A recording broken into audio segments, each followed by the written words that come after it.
ትልቅ ጸሎት የሚባለው አሁን ምንድን መስላችሁ? የመነኮሳት የመጨረሻ ጸሎታቸው ዋና ጸሎታቸው ምንድን ታውቃላችሁ?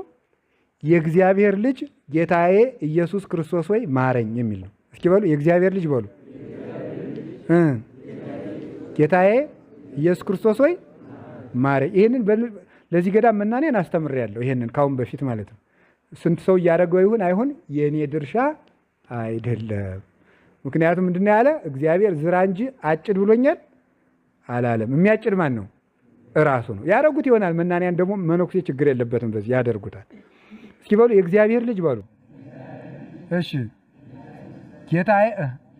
ጌታዬ ኢየሱስ ክርስቶስ ሆይ ማረኝ። ይሄ በጣም ትልቅ የመጨረሻ የፍጹማን ጸሎት ነው የሚባለው። የፍጹማን ጸሎት ነው። ጀማሪዎችም መጸለይ ይችላሉ። ልብን የሚሰበስብ ጸሎትም እሱ ነው። ስራ እየሰሩ አሁን ሸማኔ ሊሆን ይችላል፣ የሚያርስ አርዲት ሊሆን ይችላል፣ የሚቆፍር ሊሆን ይችላል። ይሄን ማለት ይከብዳል? አይከብድም። እየቆፈረ ራሱ የእግዚአብሔር ልጅ ጌታ ኢየሱስ ክርስቶስ ሆይ ማረኝ፣ የእግዚአብሔር ልጅ ጌታ ኢየሱስ ክርስቶስ ማረኝ እያለ መስራት ይችላል። ይሄን ማለት አንደኛ ማረኝ ትሕትና ነው፣ ኃጢአትን ማመን ነው። ሁለተኛ የእግዚአብሔር ልጅ ማለት ቀዳማዊ ልደቱን መመስከር ነው። ኢየሱስ መድኃኒትነቱን መመስከር ነው። ክርስቶስ ተዋሂዶውን መመስከር ነው።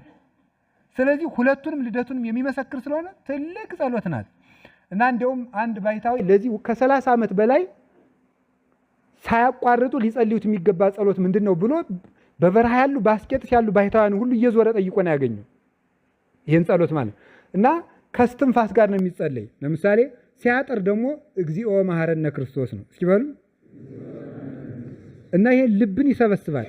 እስኪ ሞክሩት በባል እንዲያው ስራ ስለሚኖራችሁ በባል ቀን እስኪ ለ5 ደቂቃ ሞክሩት። እንዴት ነው የምታደርጉት? ሰው ወደ ውስጥ ትንፋሽ ይስባል። ሲስብ ምን ያደርጋል? ወደ ውስጥ ሲል እግዚኦ ይላል። ሲተነፍስ መሐረነ ክርስቶስ። ከዚያ በኋላ ከምኑ ጋር ከልብ ምቱ ጋር ይገጥማል ማለት ነው።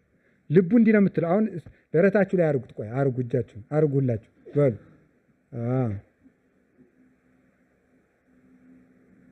ድው አይልም ይላል አይደል? አዎ። ስለዚህ ምን ማለት ነው መሰላችሁ? በሷ ልክ እንደዚህ ነው የምትለው። መጠኗ እንደዚህ ናት። ልብ ስትላውን ወደዚህ እግዚኦ መሐረነ ክርስቶስ፣ እግዚኦ መሐረነ ክርስቶስ፣ እግዚኦ መሐረነ ክርስቶስ። ከዚያ በኋላ ይሄ ሰው ማለት ነው ከሰው ጋር ስብሰባ ቁጭ ብሎ ራሱ ሳያስበው እግዚኦ መሐረነ ክርስቶስ ይላል። አይገርማችሁ? ለምንድን ነው የሚለው? የምሬን እኮ ነው የምነግራችሁ። ለምንድን ነው የምነግራችሁ? ነፍስ ይሄንን ገንዘቧ ማድረግ ትችላለች። ተኝቶ ራሱ ሌሊት ይሄንን ጸሎት ትልና ከእንቅልፉ ተቀሰቅሰዋለች።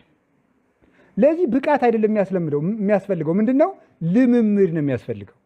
በቀን ቢያንስ 20 ደቂቃ ቢያደርገው ይላል ይሄንን ያገኘው ቅዱስ ማለት ነው፣ ጠይቆ የተረዳው ቅዱስ። ካልሆነ እስቲ በ5 ደቂቃ ስትሉ እግዚኦ ስትሉ ደግሞ መሐረነ ክርስቶስ እያላችሁ አብራችሁ ከትንፋሻችሁ ጋር ከተለማመዳችሁት ተመስጦ ይመጣል። በኋላ ልብን ስቅዝ አድርጎ በቀን 5 ደቂቃ እግዚአብሔርን በጣም እኮ ይገርማል። ሰሎሞን የተናገረው አንድ ቃል አለ። ቀኑን ሙሉ እግዚአብሔርን በመፍራት ኑር። ይቻላል እንዴ? ቀኑን ሙሉ በሞት የስሙት ማምላክ ቀኑን ሙሉ ከጧቱ ጀምሮ እግዚአብሔርን መፍራት እግዚአብሔርን መፍራት እግዚአብሔርን መፍራት እግዚአብሔር ትዝ ይላል እንዴ?